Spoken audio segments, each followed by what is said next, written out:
అమరావతి మీద వైఎస్ జగన్ కీలక వ్యాఖ్యలు చేశారు. ప్రభుత్వ డిపిఆర్ ప్రకారం అమరావతికి 1,00,000 కోట్లు కావాలని, మరో 50,000 ఎకరాలకు ఇంకో 1,00,000 కోట్ల రూపాయలు కావాలని అన్నారు. 2,00,000 కోట్ల రూపాయలతో రాజధాని సాధ్యమా అని ప్రశ్నించారు. తొలి దశ పూలింగ్లో రైతులకే న్యాయం చేయలేదని, మళ్లీ రెండో దశ భూ సమీకరణ ఎందుకని మండిపడ్డారు. మౌలిక వసతుల కోసం ఎకరానికి 2 కోట్ల రూపాయలు అవసరమవుతాయని జగన్ చెప్పారు.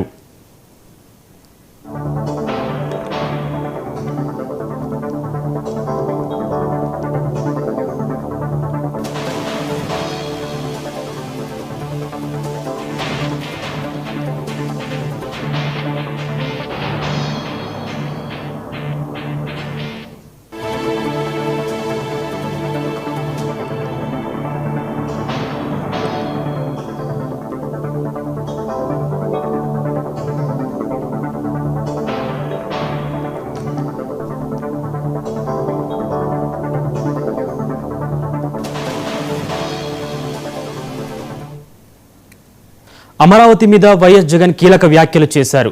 ప్రభుత్వ డిపిఆర్ ప్రకారం అమరావతికి 1,00,000 కోట్లు కావాలని, మరో 50,000 ఎకరాలకు ఇంకో 1,00,000 కోట్లు కావాలని అన్నారు. 2,00,000 కోట్ల రూపాయలతో రాజధాని సాధ్యమా అని ప్రశ్నించారు. తొలి దశ పూలింగ్లో రైతులకే న్యాయం చేయలేదని, మళ్లీ రెండో దశ భూ సమీకరణ ఎందుకని మండిపడ్డారు. మౌలిక వసతుల కోసం ఎకరానికి 2 కోట్ల రూపాయలు అవసరమవుతాయని జగన్ చెప్పారు. ఇక దీనిపై మరింత సమాచారం మా ప్రతినిధి ఏపీ బ్యూరో చీఫ్ సాంబశివరావు అందిస్తారు. చెప్పండి సాంబశివరావు.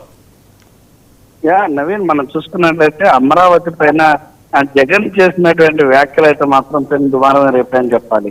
డబ్బుతోటి అమరావతి నిర్మాణం జరిగిపోతుందా అంటూ కూడా ఆయన చేసినటువంటి వ్యాఖ్యలు. ముఖ్యంగా మనం చూసుకున్నట్లయితే అమరావతి మీద జగన్ కీలకంగా ప్రభుత్వం డిపిఆర్ ప్రకారం అమరావతికి 1,00,000 కోట్లు కావాలని, మరో 50,000 ఎకరాలు ఇంకో 1,00,000 కోట్లు కావాలని, 2,00,000 కోట్ల రూపాయలకు సంబంధించి తోటి మౌలిక వసతులు కానీ అన్ని ఏర్పడతాయా అంటూ కూడా ఆయన వ్యాఖ్యానించడం జరిగింది. అదేవిధంగా డిపిఆర్ ప్రకారం అమరావతిలో 1,00,000 కోట్లు కావాలి.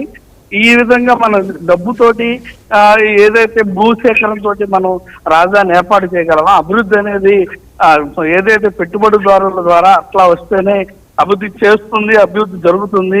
ప్రజలు దాన్ని విశ్వసించరు. గతంలో ఏదైతే అమరావతి రైతులకి ఇప్పటి వరకు చేసినటువంటి భూసేకరణకు సంబంధించి వారి సమస్యలు ఇంకా కొలికి కాలేకపోతున్నారంటూ కూడా ఆయన చాలా ఘాటుగా ఈ వ్యాఖ్యలు చేయడం జరిగింది. మొత్తంగా ఈ వ్యాఖ్యలు మనం చూసుకున్నట్లయితే 2 కోట్ల దాకా సాధ్యమా, తొలి దశ కూలింగ్ రైతులకి న్యాయం చేయలేదు, మౌలిక వసతుల కోసం ఎకరానికి 2 కోట్లు అవసరమా అంటూ కూడా జగన్ కూడా వ్యాఖ్యలు చేయడం. అంటే ఈ విషయాన్ని అంతా మనం చూసుకున్నట్లయితే ఈ రోజు కీలక ప్రకటన ఉంటుందని జగన్ చెప్పిన తరుణంలో ఆయన చేసినటువంటి వ్యాఖ్యల పైన డబ్బుతోటి కానీ భూసేకరణతోటి కానీ రాజధాని ఏర్పాటు చేయలేము. అంటే చంద్రబాబు మరియు కూటమి ప్రభుత్వం చెప్పేటువంటి కూడా అబద్ధాలంటూ కూడా జగన్ ఎద్దేవా చేసే విధంగా మాట్లాడినటువంటి పరిస్థితి అయితే మనకి తెలుస్తుంది. Naveen. Okay, thank you Sambasivarao.